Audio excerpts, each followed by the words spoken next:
Brought to you by Agilus Diagnostics. Health test की बात आती है तो मैं भरोसा करता हूँ India's largest diagnostics company Agilus diagnostics. खुद को टेस्ट करते रहो।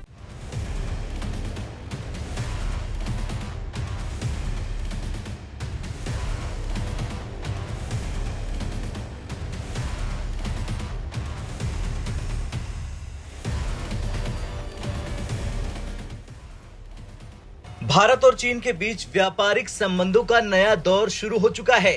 जिस चीन ने कुछ सालों पहले भारत के साथ व्यापारिक संबंधों में रुचि नहीं दिखाई थी, अब वही चीन भारत के पास मदद की गुहार लेकर आया है। लेकिन ये मदद सामान्य नहीं, ये मदद है भारत के RCEP में शामिल होने की। RCEP दुनिया का सबसे बड़ा व्यापारिक संगठन है जिसमें एशिया और प्रशांत क्षेत्र के 15 देश शामिल हैं, जैसे कि चीन, जापान, ऑस्ट्रेलिया और न्यूजीलैंड। हाल के सालों में चीन का रवैया लगातार बदलता हुआ नजर आ रहा। भारत के लिए चीन के एम्बेसडर लगातार ये कहते नजर आ रहे हैं दोनों देशों को व्यापारिक संबंधों को मजबूत करना चाहिए।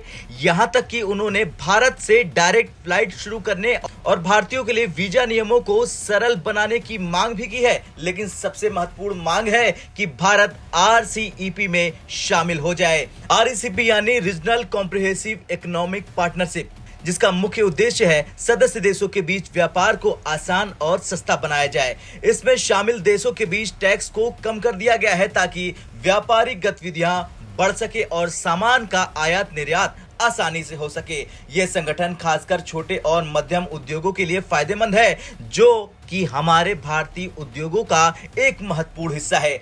साल 2019 में जब RCEP के सदस्य बनने का प्रस्ताव भारत के सामने आया था, भारत ने इसे ठुकरा दिया था।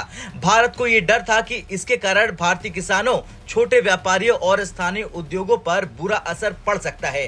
देश की अर्थव्यवस्था के लिए यह खतरा था कि चीन और अन्य देशों का सस्ता माल भारतीय बाजार में बाढ़ ला सकता है। उस वक्त सरकार ने आत्मनिर्भर भारत की दिशा में कदम बढ़ाने का निर्णय लिया था, जो कि घरेलू उद्योगों के विकास पर केंद्रित था। ताकि पिछले कुछ सालों में ग्लोबल ट्रेडिंग सिस्टम में बदलाव आ चुके हैं। कोविड महामारी ने वैश्विक आपूर्ति श्रृंखला में गंभीर बाधाएं पैदा कर दी हैं, जिससे बड़ी बड़ी कंपनियां अब सिर्फ चीन पर निर्भर रहना नहीं चाहती हैं। वे दूसरे देशों में भी निवेश करने के बारे में सोच रही हैं ताकि वे सुरक्षित आपूर्ति चैनल बना सके।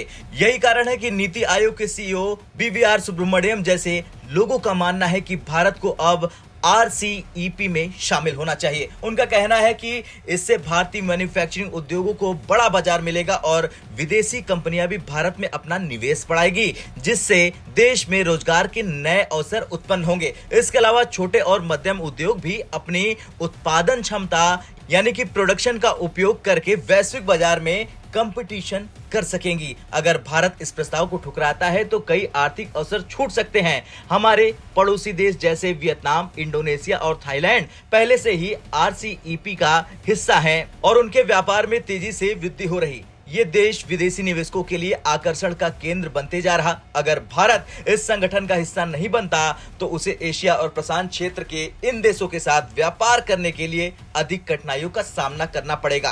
खैर, निर्णय पूरी तरह से भारतीय सरकार के कंधों पर है। PM मोदी ने स्पष्ट कर दिया है कि उनके लिए सबसे महत्वपूर्ण भारतीय नागरिकों का भला है। वो हर कदम को सोच समझकर उठाना चाहते हैं ताकि भारतीय अर्थव्यवस्था और व्यापारिक समुदाय को किसी तरह का नुकसान न हो। अब देखना तो ये होगा कि क्या भारत RCEP का हिस्सा बनेगा या फिर नहीं, या फिर आत्मनिर्भरता की नीति को प्राथमिकता देते हुए खुद का अलग रास्ता चुनेगा। आपका क्या कुछ कहना है? क्या भारत को चीन का ऑफर स्वीकारना चाहिए या फिर नहीं? कमेंट कर जरूर बताएं। ब्यूरो रिपोर्ट, भारत तक।